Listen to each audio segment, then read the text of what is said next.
अस्सलाम वालेकुम नाजरीन। स्पेशल टीवी के प्रोग्राम दस्तक के साथ मैं हूं आपका मेजबान मोहम्मद मुआविया। आपके पास मोटरसाइकिल है या आप गाड़ी के मालिक हैं, आपको एक्साइज ऑफिस से हमेशा वास्ता रहता है। आपको नई गाड़ी की रजिस्ट्रेशन करवानी हो या पुरानी गाड़ी फरोख्त करनी हो, एक्साइज ऑफिस से गुजरे बगैर ये मुमकिन नहीं है। नाजरीन, एक्साइज ऑफिस से जुड़े बहुत से मामला जानने के लिए हमने आज अपने स्टूडियो में दावत दी है एक्साइज ऑफिसर सजील खान को। जी अस्सलाम वालेकुम जी। करिए से आप। जी अल्हम्दुलिल्लाह, थैंक यू। अच्छा सजील खान, आप ये बताइएगा कि अभी गवर्नमेंट ने रिसेंटली ये जो बायोमेट्रिक ट्रांसफर थी, इसमें जो एग्जेम्पशन दी है उसकी क्या वजह है? जी बिल्कुल, ये 2 साल तकरीबन होने को हैं। ये बायोमेट्रिक सिस्टम हमने स्टार्ट किया था गवर्नमेंट ऑफ पंजाब की जानिब से, जो बड़ा सक्सेसफुल रन कर रहा था। पर इसमें एक इशू आ रहा था कि बहुत सारे ऐसे व्हीकल्स थे जो ओपन लेटर पे लोग चला रहे थे और वो चाह रहे थे कि कोई ऐसी स्कीम लाई जाए जिसके तहत वो गाड़ियां या मोटरसाइकिल्स अपने नाम ट्रांसफर करवा सके।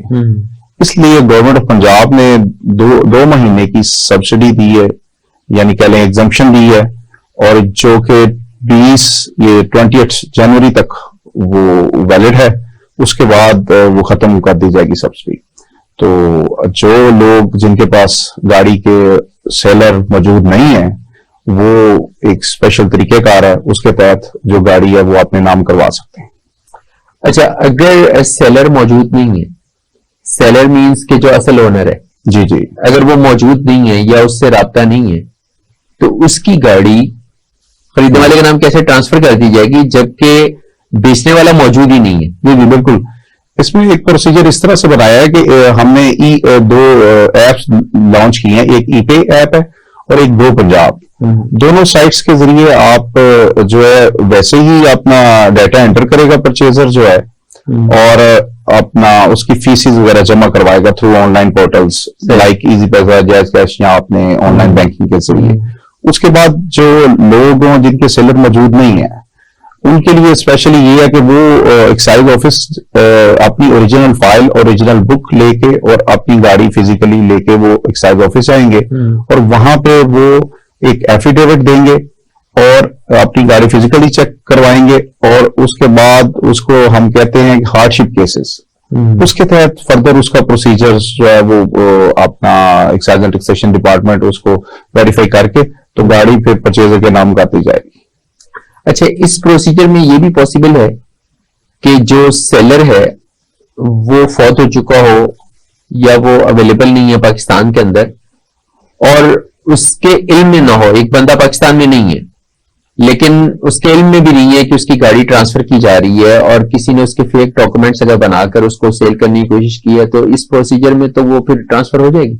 नहीं, बिल्कुल इसी जो 47A है रूल्स, उसको रिलैक्स नहीं किया गया। वो यही है कि जो फोर्थ है या जो आउट ऑफ कंट्री हैं या जो कंपनीज हैं, इनको लिए ये हार्डशिप केसेस जो है वो स्कीम नहीं है, वो इस स्कीम के तहत नहीं आते। सही है। उसके लिए एक स्पेशल प्रोसीजर है। लाइक जो बंदा बाहर बैठा हुआ है वो थ्रू एम्बेसी अपना प्रॉपर फटावनी सेंड करेगा डिपार्टमेंट को, और अपने बिहाफ पे किसी अपने सिबलिंग्स को या किसी बंदे को ऑथोराइज करेगा, उनके बिहाफ पे वो बंदा बायोमेट्रिक करवा देगा और वो गाड़ी ट्रांसफर हो जाएगी। ये ओवरसीज पाकिस्तानी वो प्रोसीजर है। और जो फोर्थ शुदगान है उनके लिए सक्सेशन सर्टिफिकेट या कोर्ट की डिक्लेरेशन वो जरूरी है। वो लेके ऑफिस आएंगे, उनके नाम पे, उनके वारसान के नाम पे वो गाड़ी अपडेट कर दी जाएगी। ठीक है। फर्दर प्रोसेस वैसे ही होगा, वो बेचने वाला अपना बायोमेट्रिक देगा और खरीदने वाला अपना बायोमेट्रिक करेगा तो गाड़ी ट्रांसफर हो जाएगी। अच्छा, 2 माह के बाद अगर ये लोग कुछ प्रोसेस करवाने से रह जाते हैं तो उसके बाद फिर गवर्नमेंट की क्या पॉलिसी होगी? जी अभी फिलहाल तो ये चूंकि ये काबीना से कैबिनेट से पास होके इस रूल्स के रिलैक्स किया गया है 2 मंथ्स के लिए, और सिर्फ आज 13 तारीख है तो 7 दिन बाकी है। तो मैं आपके प्रोग्राम के तवज्जुह से ये सब नाज़रीन को बताना चाहता हूं कि आप 7 दिनों में जिन लोगों ने गाड़ियां अपने नाम नहीं करवाई और उनके सेलर अवेलेबल नहीं है, तो फौरन इस अपॉर्चुनिटी को अवेल करें और गाड़ियां अपने नाम रजिस्टर्ड करवाएं। ये अपॉर्चुनिटी उनके लिए है जो ओपन ट्रांसफर लेटर पे गाड़ियां लिए फिर रहे थे। जी बिल्कुल, जी बिल्कुल। अच्छा, इसमें एजेंट्स का इस ट्रांसफर के अंदर कितना रोल है?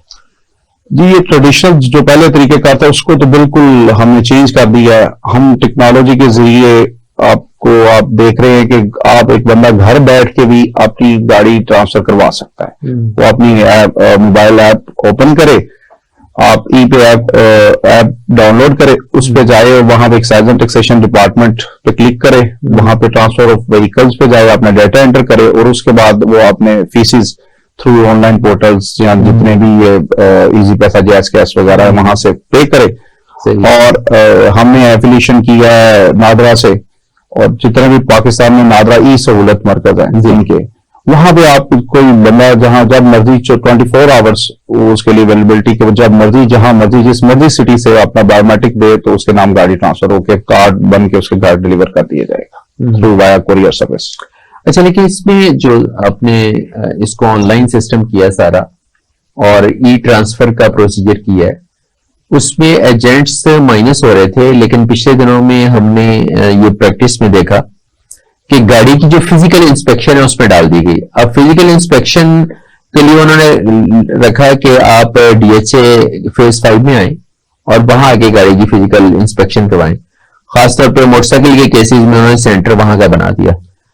अच्छा, लोग अवॉइड करते हैं, एक बंदा लाहौर में कोई 47 किलोमीटर के डिस्टेंस पे रह रहा है, कोई 23 किलोमीटर के डिस्टेंस पे। लाहौर आपको पता है कि बहुत फैला हुआ शहर है और वहां एक आबादी से दूसरी आबादी में ट्रेवल करना इतना आसान नहीं है।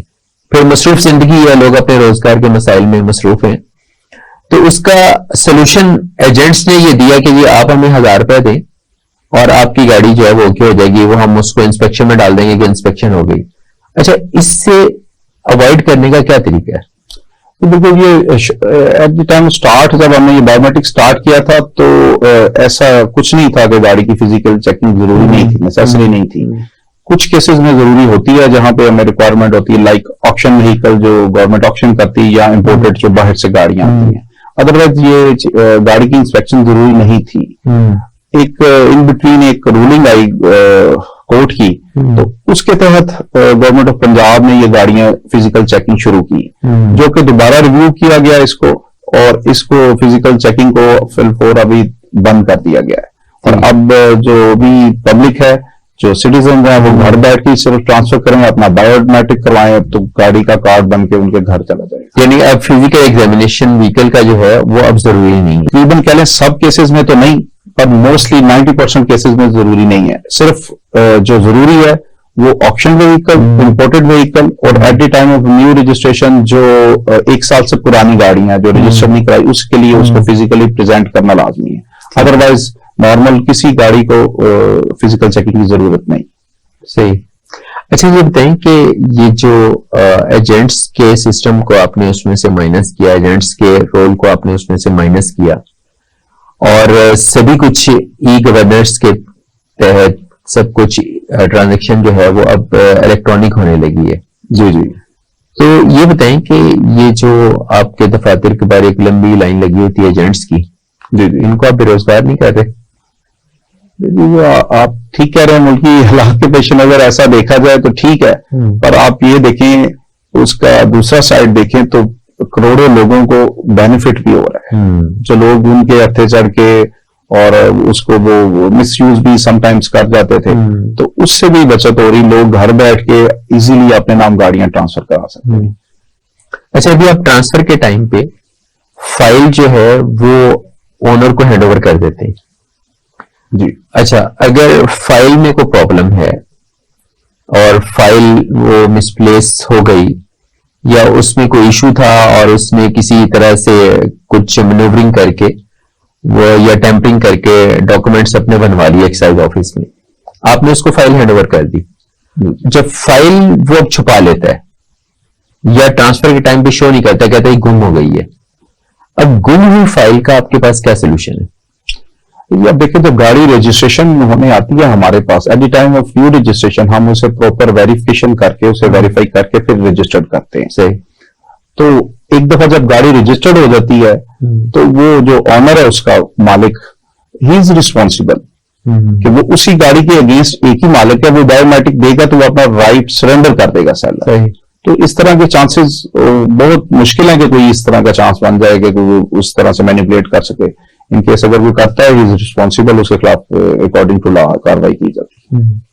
अच्छा, जब अब हम ट्रांसफर करवाने लगते हैं, बायोमेट्रिक हमें करवाना है सिर्फ, और गाड़ी ट्रांसफर हो जाएगी, वो जो पुराना एक ट्रेडिशनल तरीका था जिसके अंदर पहले सेल डीड बनती थी, स्टैम्प पेपर लगता था, एक फाइल अलग से तैयार होती थी, वो सारा प्रोसेस अब माइनस हो गया इसमें से? ये बिल्कुल, ये पेपरलेस एंट्री है, इसमें किसी फाइल की जरूरत नहीं है, किसी चीज की आपको जरूरत नहीं है। जस्ट आपने ई पे ऐप पे जाना है, ट्रांसफर ऑफ व्हीकल का ऑप्शन चूज करना है, वहां पे अपना डाटा एंटर करना है, पैसे जो फीसिस हैं गवर्नमेंट की वो पे करनी है, उसके बाद अपना बायोमेट्रिक देना, सेलर ने भी और परचेजर ने भी, और सिंपली उसके बाद जो कार्ड फर्दर प्रोसेस करके डिपार्टमेंट वाया कोरियर सर्विस लोगों के घर पे एड्रेस पे पहुंचा देता है। यानी अब इसमें सिर्फ जो नादरा की वेरिफिकेशन है, बायोमेट्रिक है, उसके लिए आपको ई सेंटर पे जाना होगा, नादरा ई सेंटर पे जी। अदरवाइज सब कुछ आप घर से बैठे अपने कंप्यूटर सिस्टम से या मोबाइल ऐप से कर सकते हैं। जी बिल्कुल ऐसा ही है जी, इसके लिए किसी विजिट की जरूरत नहीं है कि आप ऑफिस जाएं और लाइन में लगें, किसी चीज की जरूरत नहीं है। हम घर बैठे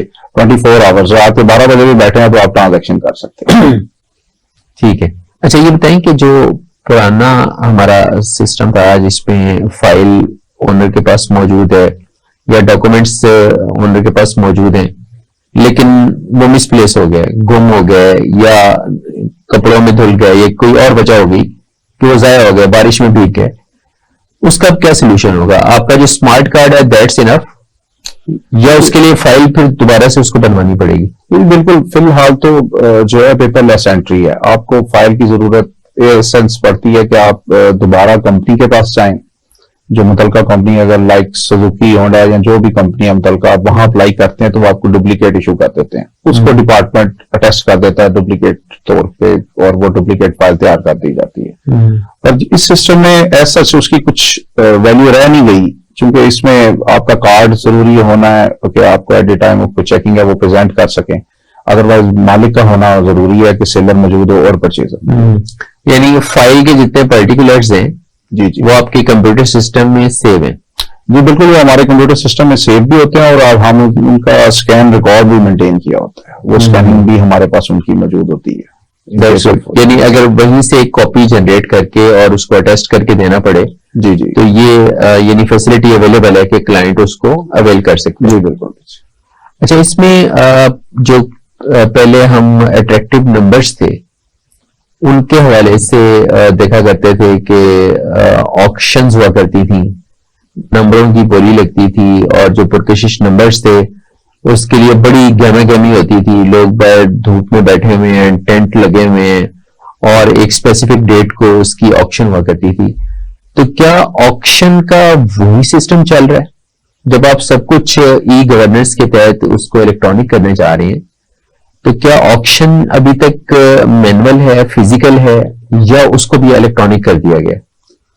नहीं, इसमें बड़ी इनकलाबी तब्दीलियां लेके आई है गवर्नमेंट ऑफ द पंजाब, चूंकि government of the Punjab excise and taxation department ने जो अट्रैक्टिव नंबर के लिए ई ऑक्शन का एक मॉड्यूल जो है वो इंट्रोड्यूस करवाया। अच्छा, वो इसलिए जरूरत पड़ी कि अभी जितने व्हीकल है, रजिस्ट्रेशन ऑफ व्हीकल है थ्रू आउट द पंजाब, एक हमने यूनिवर्सल नंबर भी इंट्रोड्यूस करवाया है कि आप पंजाब में किसी भी सिटी में मौजूद है, किसी भी शहर में, दूर दराज, मियां वाली या राजनपुर या किसी और डिस्ट्रिक्ट में, तो आपको वही नंबर मिलेगा जो पहले लाहौर में लोग आया करते थे, आके यहां से रजिस्टर्ड करवाते थे। क्योंकि अब एक ही नंबर है और ऑल ओवर दी पंजाब वो सेम चल रही सीरीज, यूनिवर्सल सीरीज चल रही है, तो सब जगह वो लगाना ट्रेडिशनल तरीके से, वो तंबू लगाना या वो अनाउंसमेंट करना, वो एक डिफिकल्ट जॉब था।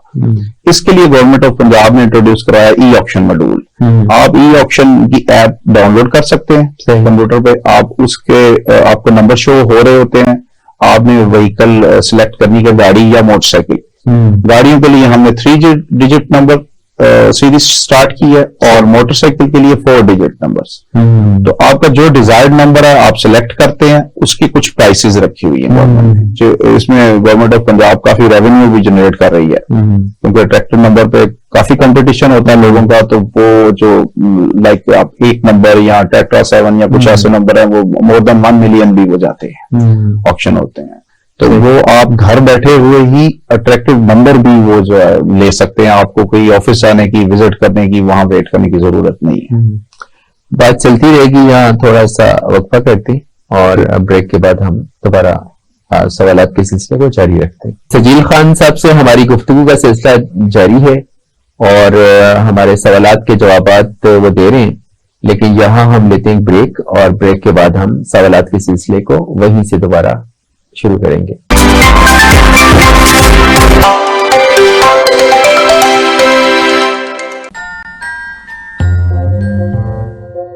व्हाइट बोर्ड से आगे सोचो और सोचो को पंख लगा दो, खला की खिड़की खोल के झांको, कायनात के राज चुरा लो।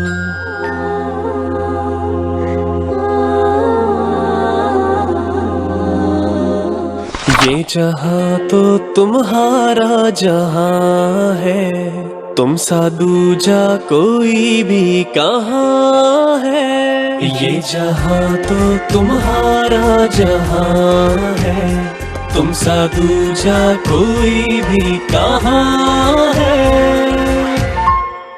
दार अरकम अपनी 700 से ज्यादा ब्रांचेस में 3 लाख से ज्यादा तुलबा को बेहतरीन अखलाकी अकदार के साथ तालीम और तहजीब दोनों दे रहा है।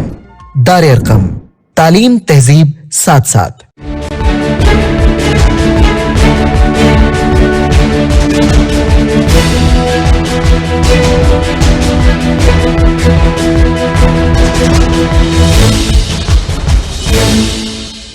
बहुत मुबारक हो स्पेशल टीवी की, और आई नो द स्पॉन्सर्स जो जिन्होंने इसको लॉन्च किया है, बड़ी क्लैरिटी है उनकी सोच के अंदर भी, और उम्मीद है कि वो जब इस चैनल को लॉन्च करेंगे तो इसके ऊपर जो सियासत को काम करेंगे और जो मुल्क के real national issues of economy है उसको हाईलाइट करेंगे। एंटरटेनमेंट इस मुल्क में ख़त्म हो गई है, एंटरटेनमेंट को हाईलाइट करेंगे। और उसके बाद मैं समझता हूँ कि एग्रीकल्चर एक बहुत बड़ा सेगमेंट है, उसको उसकी ज़रूरत है। फिर तीसरा मैं समझता हूँ कि हमारे बच्चे जो यूनिवर्सिटियों से निकल रहे हैं उनको गाइड करने की ज़रूरत है कि डिग्रियाँ अब दुनिया में नहीं चल रही हैं, अब दुनिया में स्किल चल रही है। तो स्किल्स की एम्पावरमेंट और उनको रियलाइज़ कराना ज़रूरी है कि या वो स्किल्स सीखें या इनोवेट करें, और इनोवेशन ये 2-3 चीज़ें जो हैं ये मिलके एक कौम बनती है। तो इंशाल्लाह मेरी ख्वाहिश है कि स्पेशल चैनल जो है स्पेशल काम ही करे। Congratulations once again, thank you. की सोच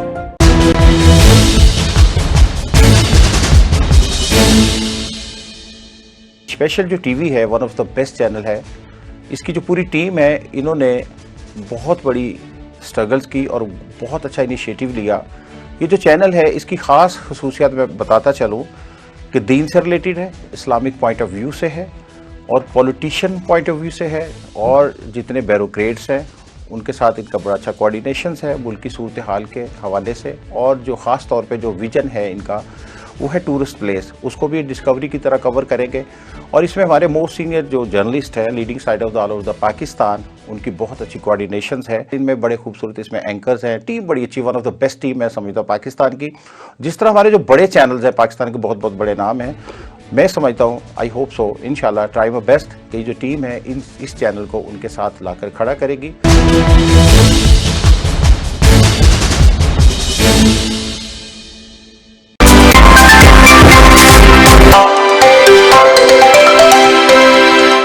नाज़रीन, गाड़ियों के रजिस्ट्रेशन और ट्रांसफर के हवाले से हम अपने मेहमान सजील खान से मेरे गुफ्तगू हैं, तो हम अपने सवालात के सिलसिले को आगे बढ़ाते हैं। जी सजील खान, ये बताइएगा कि जो नई गाड़ियां हैं उनकी रजिस्ट्रेशन का क्या प्रोसीजर है? क्या वैसे ही होगा कि जिस डीलर से हमने गाड़ी परचेज की, मोटर बाइक परचेज की या गाड़ी परचेज की, क्या वही हमें रजिस्ट्रेशन उसी पुराने तरीके से करवा के देंगे, या हम अपनी गाड़ी को खुद भी अब रजिस्टर करवा सकते हैं, ये जो आप इलेक्ट्रॉनिक ट्रांसफर का सिस्टम बता रहे हैं उसके थ्रू?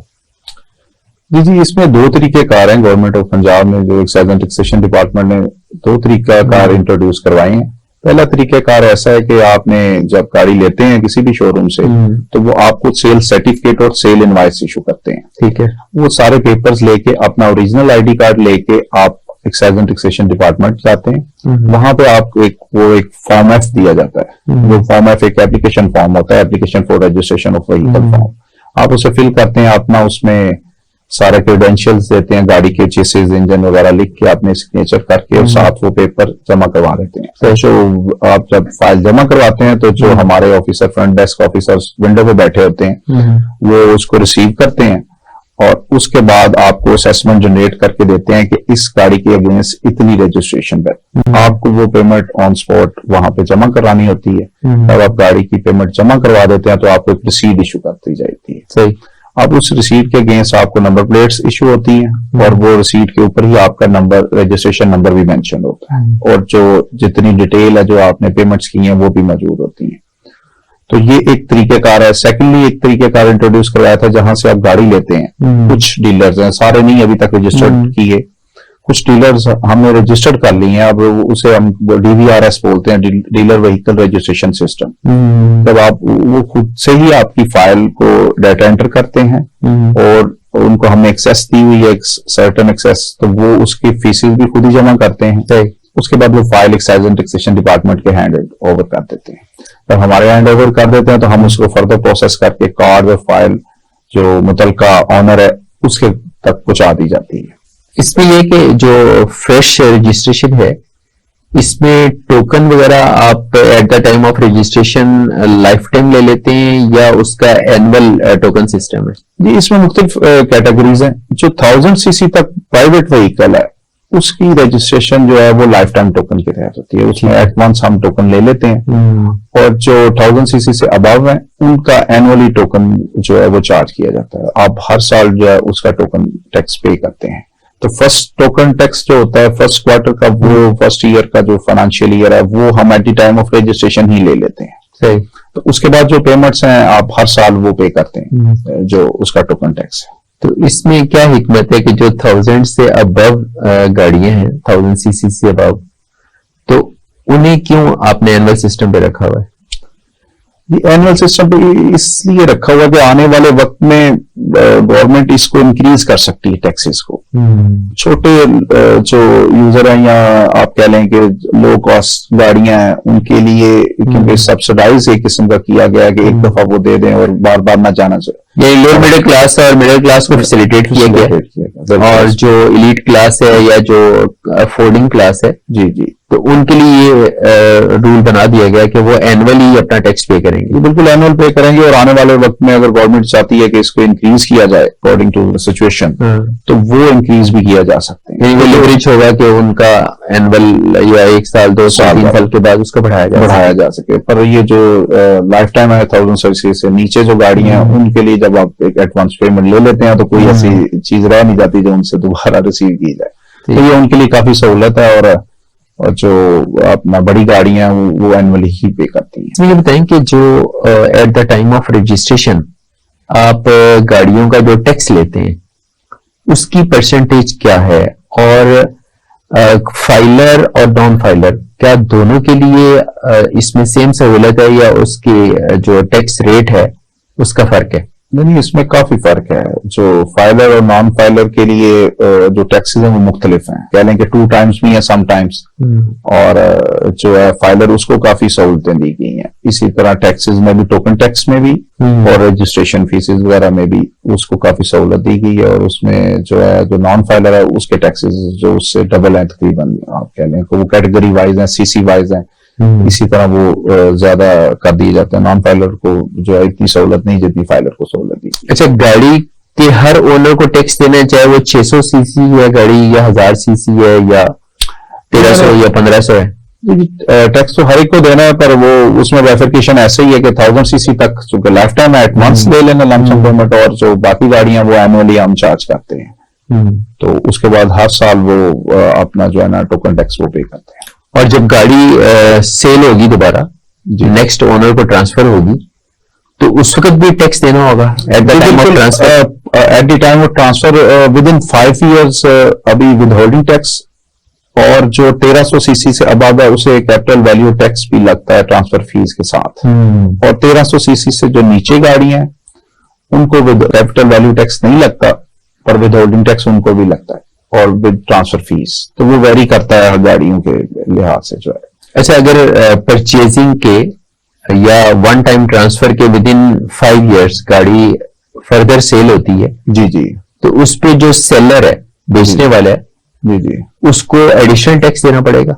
सेलर को नहीं, ये रिस्पॉन्सिबिलिटी परचेजर की होती है। एक्चुअली परचेजर एप्लीकेशन जमा करवा रहा होता है, तो ये परचेजर को ही फीस जमा करानी होती है। तो वो जितनी टाइम भी वो करवाएगा, जितने परचेजर होंगे उतनी दफा ही वो फीस चार्ज की जाएगी। वो हर साल वो डेप्रिशिएट करती है 10%, मतलब पहले साल वो 50% होती है, अगले साल 40%, इस तरह करके वो डेप्रिशिएट करती रहती है। तो 5 इयर्स के बाद जस्ट उसको ट्रांसफर फीस पे करना और अपना टोकन टैक्स पे करना, एडिशनल कोई। ऐसे गाड़ी जब पुरानी हो गई 5 साल के बाद आप उसको जब ट्रांसफर करते हैं, या एक गाड़ी पुरानी भी आपने खरीदी और वो 5 साल रखी और फिर आगे ट्रांसफर हुई, तो उस वक्त टैक्स जो है वो एग्जेम्प्ट हो चुका होगा? ये टैक्स जो है वो कैपिटल वैल्यू टैक्स और विदहोल्डिंग टैक्स उसको नहीं लगेगा, तो बाकी ट्रांसफर फीस वगैरह और टोकन टैक्स वगैरह अदा करना पड़ेगा। ठीक है, वो अदा करने वो पड़ेगा। अदा करने का। अच्छा, आपने तस्करा किया था कि जो डीलर रजिस्ट्रेशन का एक सिस्टम आपने डेवलप किया था, उसको थोड़ा सा हमारे नाजरीन की आगाही के लिए एक्सप्लेन कर दें। ये ऑल ओवर द वर्ल्ड बहुत सारे ऐसे कंट्रीज हैं जहां पे आप जस्ट गाड़ी लेते हैं तो वो गाड़ी डिलीवरी से पहले आपको रजिस्ट्रेशन करवा के देते हैं। तो इस चीज को मद्देनजर रखते हुए ये इंट्रोड्यूस करवाया गया था कि जब आप गाड़ी लेने जाएं तो आप विदाउट रजिस्ट्रेशन गाड़ी ना मूव कर सकें।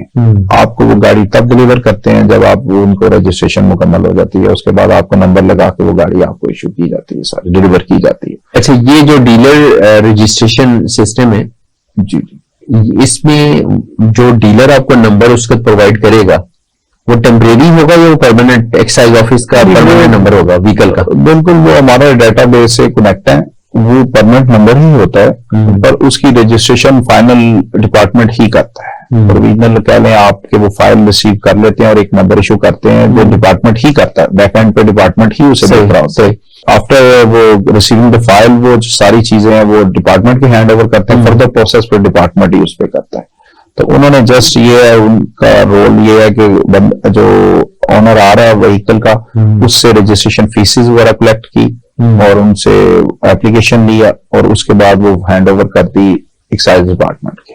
बाकी काम एक्साइज डिपार्टमेंट का। लेकिन जिसका ये डीलर व्हीकल रजिस्ट्रेशन सिस्टम है, उसके अंदर जब ये गाड़ी रजिस्टर हुई और डीलर के थ्रू उसको एक नंबर मिल गया, तो जब गाड़ी की फाइल आपके सिस्टम में आ गई और उसके तमाम डॉक्यूमेंटेशन कंप्लीट हो गई, प्रोसीजर कंप्लीट हो गया, तो अब वही नंबर जो डीलर ने उसको दिया था वही उसका चलेगा या गाड़ी का नंबर चेंज हो जाएगा, रजिस्ट्रेशन नंबर? नहीं, उसका नंबर वही है जो फर्स्ट इशू किया जाएगा। सिस्टम हमारा ही डेटाबेस से वो सिस्टम कंप्यूटर जनरेटेड होगा और सिस्टम के थ्रू वो आ रहा होगा, तो वो नंबर चेंज? बिल्कुल, वो नहीं होगा नंबर चेंज, वो वही नंबर है जो पहले दिन वो बंदे को रसीद दी जाएगी, वही नंबर होगा उसी। अच्छा, यूरोपियन कंट्रीज में या वेस्ट में जिस तरह से होता है या पाकिस्तान से बाहर, कि जब कोई बंदा नई गाड़ी परचेज करता है जी जी, तो उसको ऑफिस जाना नहीं पड़ता, तो क्या हम भी किसी ऐसी खिदमात का तस्वर करें या हम भी किसी ऐसी सर्विस की एक्सपेक्टेशन करें गवर्नमेंट से कि हमने गाड़ी परचेज की और हम डिपार्टमेंट को फोन करें या हम मोबाइल ऐप के थ्रू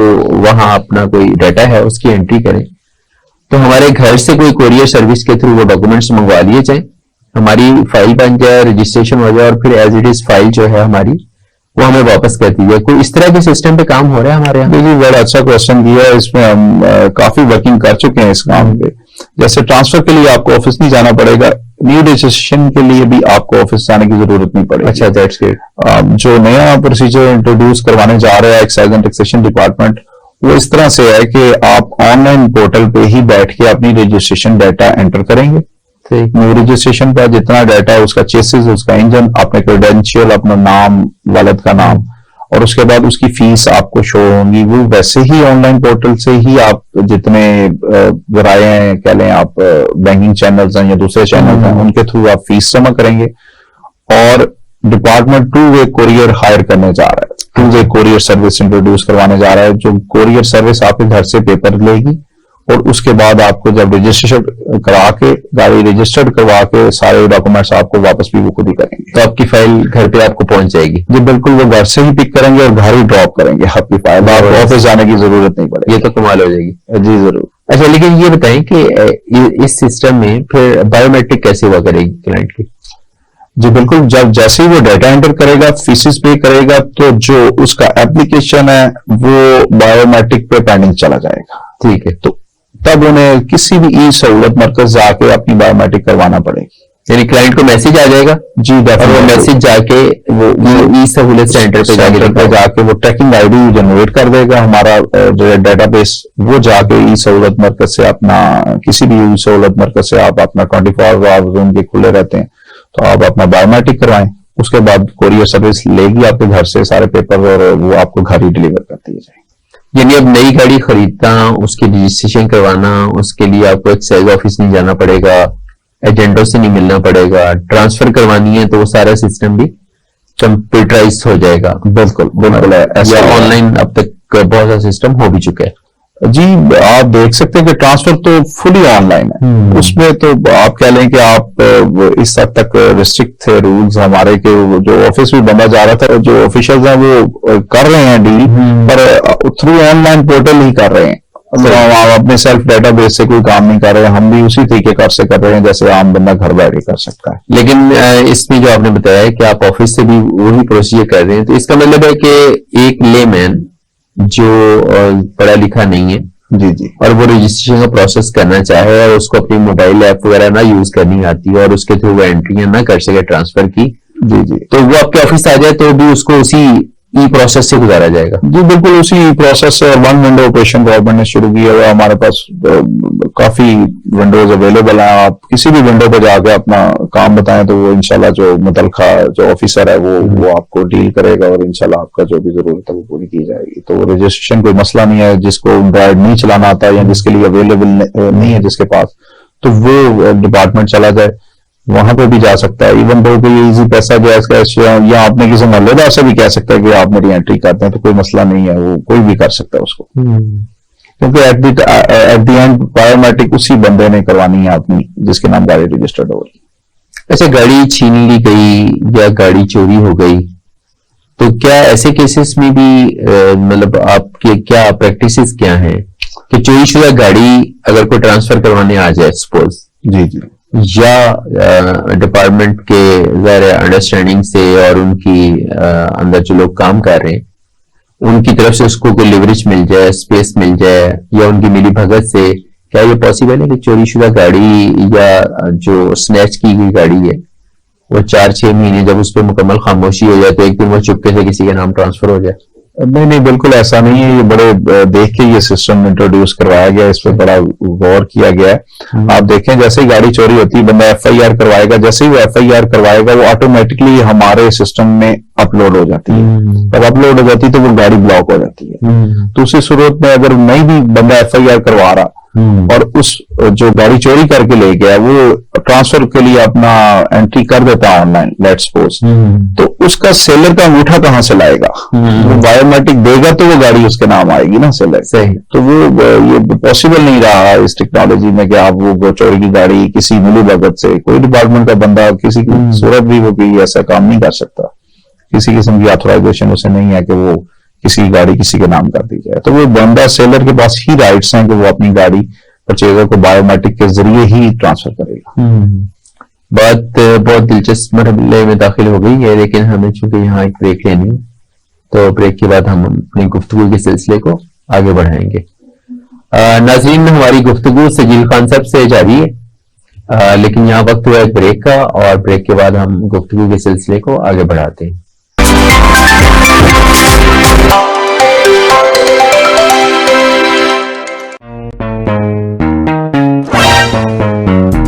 रास्ता तो मिल ही जाएगा जी, आप तो डन करें। सोसाइटी का छोड़ें जी, NOC का आपने क्या करना है? सुनिए तो सही। आइडियल प्लॉट तो कहीं नहीं मिलेगा, कंप्रोमाइज करना ही पड़ता है। कॉम्प्रोमाइज? वो भी प्लॉट पर जहां हमने घर बनाना है। LDA approve project green view housing society में आप हासिल कर सकते हैं अपना प्लॉट बिना किसी कॉम्प्रोमाइज के। न फाइल का झंझट, न इंतजार की जहमत। मौलनवाल मुल्तान रोड की आइडियल लोकेशन, तमाम सहूलतों के साथ आबादियों के झुरमट में पुरसुकून हाउसिंग सोसाइटी। कॉल कीजिए या साइट विजिट करें एक रोशन कल के लिए, महफूज मुस्तकबिल के लिए। Green view housing society, a project of अपनी जगह।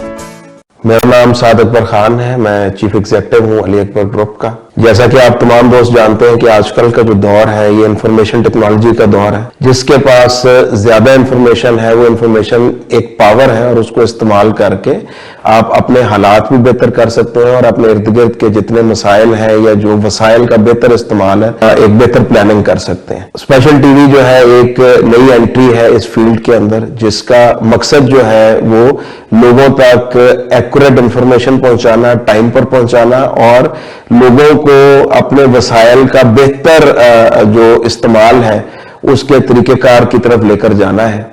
और मैं समझता हूं कि एक बड़ा गैप है इस मार्केट के अंदर एक्यूरेट इंफॉर्मेशन लोगों तक पहुंचाने का। सच्चाई जो है वो वेरिफिकेशन ऑफ न्यूज जो है वो आहिस्ता आहिस्ता खत्म होती जा रही है, लेकिन स्पेशल टीवी की एंट्री से इंशाल्लाह ये जो एक गैप क्रिएट हुआ है इसमें बेहतरी मिलेगी और तमाम दोस्त जो इसको फॉलो करेंगे और जो इसको देखेंगे वो अपनी मालूमात में भी इजाफा करेंगे और अपने कारोबार को भी बेहतर तरीके से चलाने के काबिल होंगे। बहुत शुक्रिया।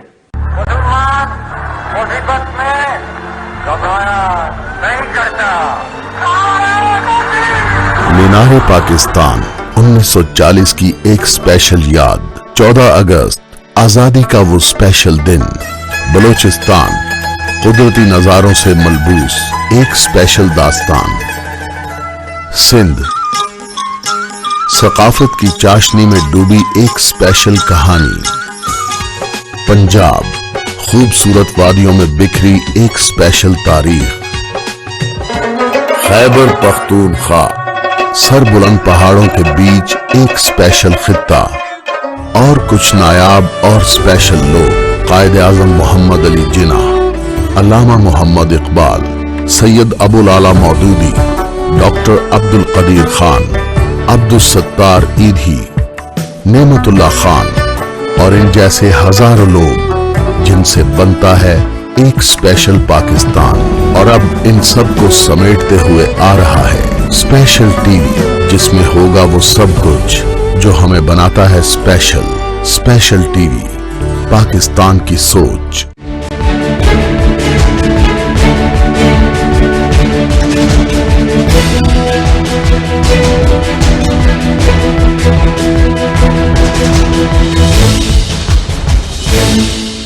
स्पेशल टीवी को अल्लाह की जात कामयाबी से हम किनार करें।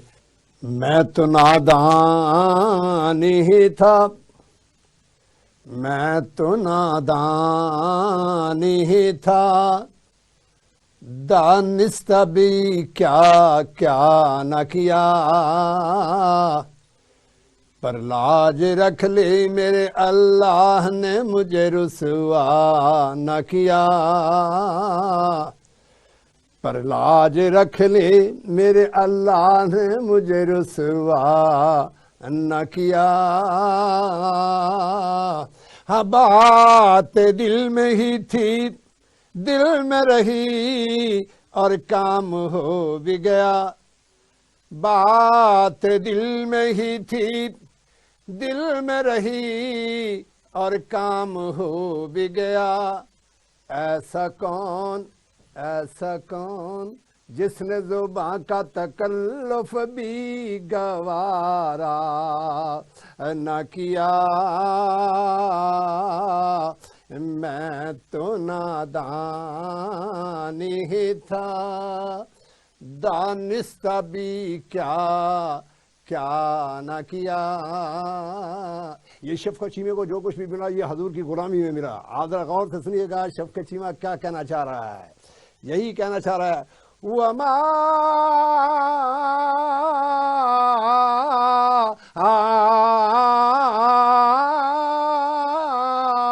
अरसलना का इल्ला रहमतल लिल आलमीन।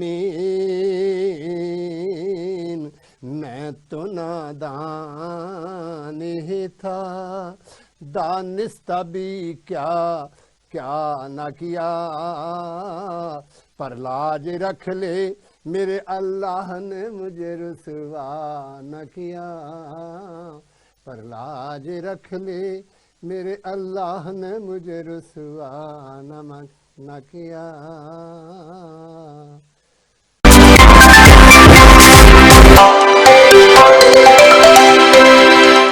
नाज़रीन, एक्साइज ऑफिस से जुड़े मामलात पर हम सजील खान साहब से मेरे गुफ्तगू हैं। गाड़ियों के रजिस्ट्रेशन और खरीद और फरोख्त और उसके ट्रांसफर के जो मामलात हैं उस पर हम सजील खान साहब से सवालात कर रहे हैं, तो हम उस सिलसिले को आगे बढ़ाते हैं। अच्छा, ये बताइए कि ये जो टोकन का जो सिस्टम है उसको किस तरह से आप सहल और आसान कर रहे हैं? जी, आप देखें, जब आज से कुछ 2 साल पहले आप देखते हैं कि एक्साइज ऑफिस में लोगों को जाना पड़ता था एनुअली टोकन लगवाने के लिए, या वो जनरल पोस्ट ऑफिस में जाते थे या पोस्ट ऑफिस में लाइंस लगती थी। हर फाइनेंशियल ईयर के एंड पे आपको लाइंस देखने को मिलती थी। इसके जो इस तकलीफ को देखते हुए गवर्नमेंट ऑफ पंजाब ने ये डिजिटलाइजेशन के हवाले से ऐसा इंकलाबी काम किया है कि आप घर बैठ के अपना टोकन टैक्स अदा कर सकते हैं। उसका प्रोसीजर वैसे ही है। ई पे ऐप जो इंट्रोड्यूस करवाई गई है और गो पंजाब जो साइट है वो इंट्रोड्यूस करवाई गई है। आप उस साइट पे जाते हैं, उस ऐप को ओपन करते हैं, आप पेमेंट ऑफ टोकन टैक्स के मॉड्यूल को ओपन करते हैं, वहां पे गाड़ी का नंबर एंटर करें और उसके बाद उसके किसी भी बैंकिंग चैनल से या इजी पैसा, जैज कैश वगैरह से आप पे कर सकते हैं। और यही तरीकेकार है जो अगर आप ऑफिस में भी जाते हैं तो वो आप कैश हैंडलिंग बिल्कुल बंद कर दी गई है। बंदे ने पैसे खुद ही पे करने हैं, बाय हैंड कैश किसी को नहीं दिया जा रहा, ताकि जो दूसरे मिसाइल हैं उनसे भी बचा जा सके। यानी इलेक्ट्रॉनिक ट्रांसफर जो है उसमें गाड़ियों के हवाले से हम समझ सकते हैं कि गाड़ियों की जो ट्रांजैक्शन है, ट्रांसफर है, वो अब सिक्योर है और उसमें जो सेलर है वो भी सिक्योर है और जो परचेजर है, दोनों में से किसी के साथ कोई हाथ होने का चांस नहीं है। जी बिल्कुल इसी तरह से है। आप देखें कि दोनों की मर्जी के बगैर ना गाड़ी ट्रांसफर होगी, ना कोई उसमें इंटरफेरेंस हो सकती है। सेलर ने बायोमेट्रिक देना है तो परचेजर के नाम नहीं है। ऐसा भी नहीं है कि परचेजर सेल्फली किसी की गाड़ी अपने नाम कर ले और वो प्रोसेस आगे फर्दर नहीं होगा। आने वाले वक्त में, चूंकि अभी नया है, हमने इंट्रोड्यूस करवाया है, आने वाले वक्त में हम ये भी करने चाह रहे हैं कि 2 महीने के लिए जो फीस है वो वैलिड होगी। परचेजर की 2 महीने आप फीस पे करके 2 मंथ्स तक सेलर का बायोमेट्रिक करवाना लाजमी होगा, अदरवाइज वो फीस जाया हो जाएगी। अभी हम इंट्रोड्यूस नहीं करवा रहे चूंकि अभी नया सिस्टम है, लोगों को अवेयरनेस नहीं है। तो आने वाले वक्त में ये बिल्कुल इसी तरह से होगा कि एक बंदा एप्लीकेशन कोई आ गई है तो उसको 2 महीने दिए जाएंगे कि उसको अपनी बायोमेट्रिक वो कंप्लीट करें और ताकि वो प्रोसेस मुकम्मल हो सके। अच्छा, अगर जो बायोमेट्रिक है वो हो गई तो बायोमेट्रिक होने का ये क्लियर मतलब है कि अब ट्रांसफर हो जाएगी? जी। अच्छा, लेकिन बायोमेट्रिक हो गई और सपोज जो परचेजर है उसने सेलर के आधे पैसे देने थे और वो देने से मुकर गया, तो बायोमेट्रिक तो हो चुकी है, अब क्या होगा? वो उसको कैसे होल्ड करेगा? देखिए, ये कॉन्ट्रैक्ट है बिटवीन सेलर एंड परचेजर। अब सेलर को ये चीज मद्देनजर रखनी चाहिए कि वो बायोमेट्रिक जब दे रहा है उससे पहले उसके माली मामला सारे क्लियर हो चुके हों। यानी वो अपनी पेमेंट सिक्योर करने के बाद ही बायोमेट्रिक, बिल्कुल वो अपनी पेमेंट पहले सिक्योर करे फिर बायोमेट्रिक दे। वंस अगर उसने बायोमेट्रिक दे दी तो वो अपना राइट सरेंडर करते हैं। तो इसलिए उसे चाहिए कि केयरफुली अपने सारे मामला पहले क्लियर कर लें, उसके बाद अपना बायोमेट्रिक दें। यानी बायोमेट्रिक हो जाने के बाद उसको होल्ड करने का कोई मैकेनिज्म? जी बिल्कुल, उसको कोई जवाब नहीं रह जाएगा। अगर इसको इस तरह से होल्ड करना शुरू हुए तो लोग दूसरी इसका एडवर्स साइड आप देखें तो लोग ब्लैकमेल भी करना शुरू हो जाएंगे। बायोमेट्रिक दे के फिर दोबारा क्लेम करें कि मेरी गाड़ी मुझे दे दी। तो इस तरह से अभी तक इसमें हमने यही रखा है कि आप अपनी पेमेंट सिक्योर करके फिर बायोमेट्रिक दें। सही। अच्छा, जो अट्रैक्टिव नंबर्स हैं जी जी वो तो आपने एक्सप्लेन कर दिए कि उनकी भी अभी ऑक्शन जो है वो इलेक्ट्रॉनिक हुआ करेगी जी, और 3 डिजिट नंबर्स जो हैं वो गाड़ियों को मिलेंगे और 4 डिजिट नंबर्स जो हैं वो मोटर बाइक्स को मिलेंगे।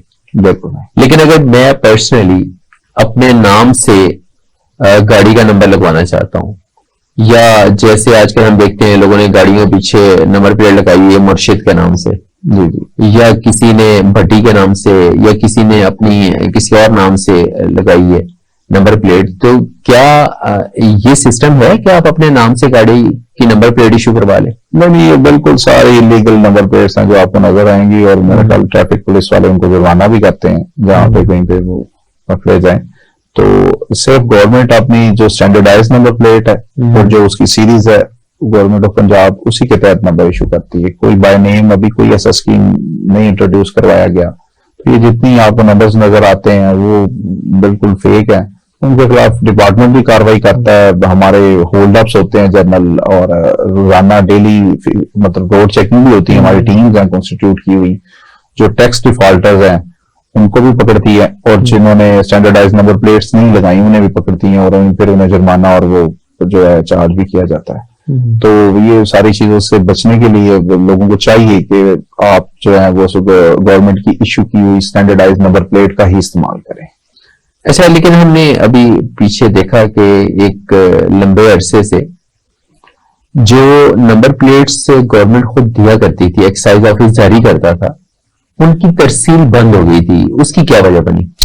बिल्कुल, वो आउटसोर्स किया हुआ गवर्नमेंट ऑफ पंजाब ने ये तो एक कंपनी को, तो उस कंपनी का मटेरियल ड्यूरिंग कोविड बाहर से इंपोर्ट और इस तरह के मामला, वो चूंकि पोर्ट्स बंद हो गई तो मटेरियल उसका बाहर से आता था, जिसकी वजह से वो एक बैकलॉग बन गया। 2 साल वो काम नहीं चल सका। अब जब नया इसको शफल किया गया, G2G के NRTC को ये कॉन्ट्रैक्ट दे दिया गया नंबर प्लेट्स का, तो वो काफी लाखों में बैकलॉग था। पर अल्हम्दुलिल्लाह अब डिपार्टमेंट ने उसको काफी हद तक उसको कवर कर लिया, और जितना बैकलॉग है वो काफी हद तक खत्म हो गया। अच्छा, लेकिन इस अरसे में जो लोग प्राइवेट नंबर प्लेट्स लगवा चुके हैं, तो क्या उन्हें फिर से वो ई नंबर प्लेट्स इशू हो जाएंगी? जी बिल्कुल, जिन लोगों की फीसेस गवर्नमेंट ऑफ पंजाब ले चुकी है उनको वो नंबर प्लेट्स इशू कर रही है। तो जो लोग हैं, बाकी लोग जो प्राइवेट लगवा चुके हैं, उनको यही चाहिए था कि जो स्टैंडर्डाइज है उसके मुताबिक ही वो नंबर प्लेट इस्तेमाल करते, क्योंकि उसमें आप देखने क्या है, आपको देखने को मिलेगा रोड पे जाते हैं तो कोई किसी का डिजिट बड़ा है, किसी का छोटा है, कुछ सीरीज मतलब कोई कलरफुल सी प्लेट्स हैं, तो इस वजह से वो इलीगल है। आपको स्टैंडर्डाइज नंबर प्लेट ही लगानी पड़ेगी। जी बिल्कुल। अच्छा, लेकिन दरमियान में ये तो नंबर प्लेट्स की बात थी, ये बताएं कि जो स्मार्ट कार्ड है जी वो क्यों बनने बंद हो गया? उसमें क्या मटेरियल यूज होता है कि जिसकी वजह से स्मार्ट कार्ड्स की भी शॉर्टेज आ रही है? ये सेम यही वाला इशू स्मार्ट कार्ड के साथ हो गया। उसका भी जो मटेरियल था वो बाहर से इंपोर्ट हो रहा था, तो जब कोविड आया तो वो भी हमें प्रॉब्लम का सामना करना पड़ा, सारे इंपोर्ट बंद हो गए। स्मार्ट कार्ड भी आउटसोर्स किया हुआ या वो तो लोकली आपके यहाँ प्रिंट हो जाता है? नहीं, स्मार्ट कार्ड भी हमने आउटसोर्स किया हुआ। अच्छा, वो भी एक कंपनी है वो बना रही है, तो वो उसका मटेरियल भी चूंकि बाहर से आता था, तो कोविड के दरमियान आपको पता है कि वो जो सिचुएशन सारी वर्ल्ड की बनी, तो वो फिर बंद हो गया इंपोर्ट, तो 2 साल उसमें भी लग गए, उस वजह से वो बैकलॉग बन गया। पर जो कार्ड्स का बैकलॉग है वो अल्हम्दुलिल्लाह तकरीबन 100% खत्म हो चुका है।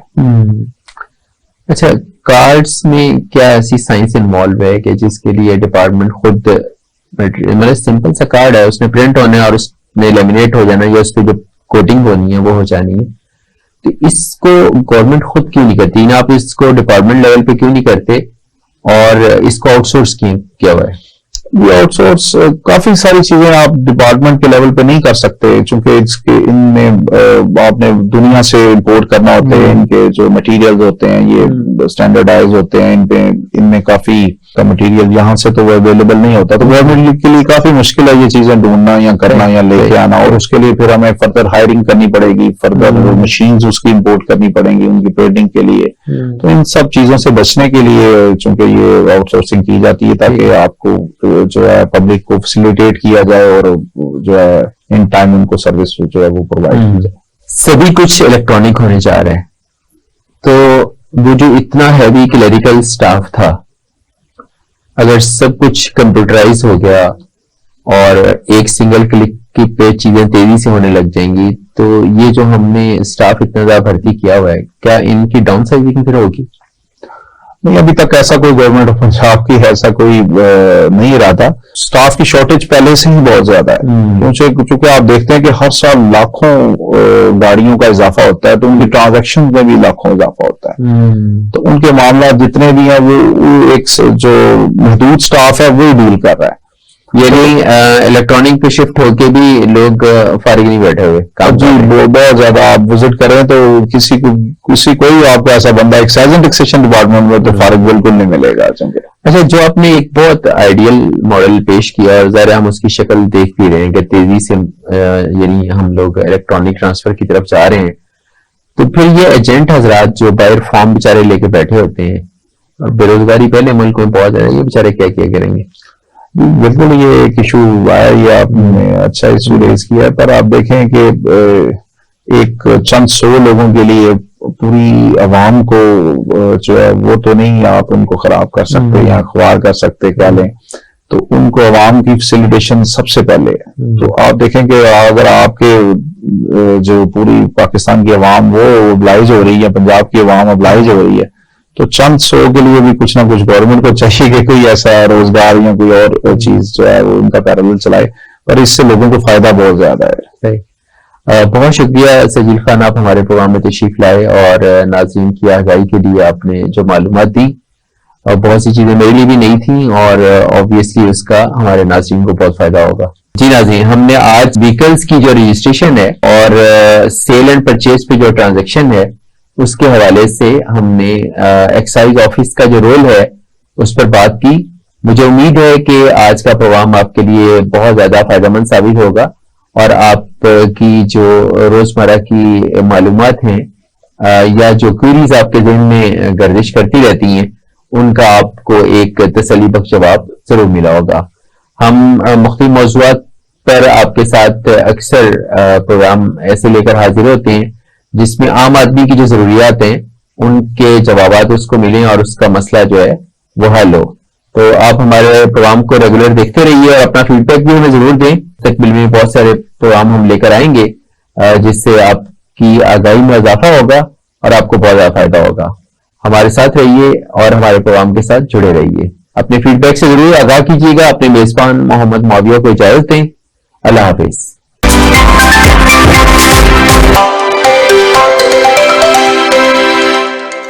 The Knowledge School and ILM Group of Colleges आला तालीमी मयार के हामिल 2 नेटवर्क में सरमायाकारी करें और शानदार तालीमी मीरास का हिस्सा बनकर मस्बत तब्दीली लाएं। सरमायाकारी, अता इख्तियार, रहनुमाई।